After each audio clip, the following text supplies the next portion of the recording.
ما باید برخوردار باشیم از تسلیحات بازدارنده. اگر یک کشوری تسلیحات بازدارنده نداشته باشه زیر پای دشمنان له میشه.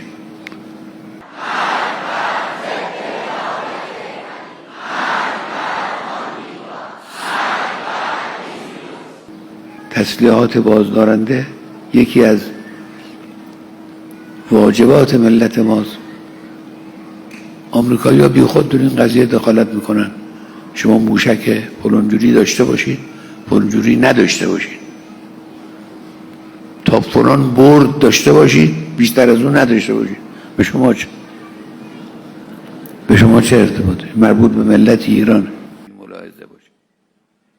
مثل حرکت داعش به نظرشون میرسه که مرتبا میگه رئیس جمهور آمریکا که ارتش ما قوی ترین ارتش دنیاست.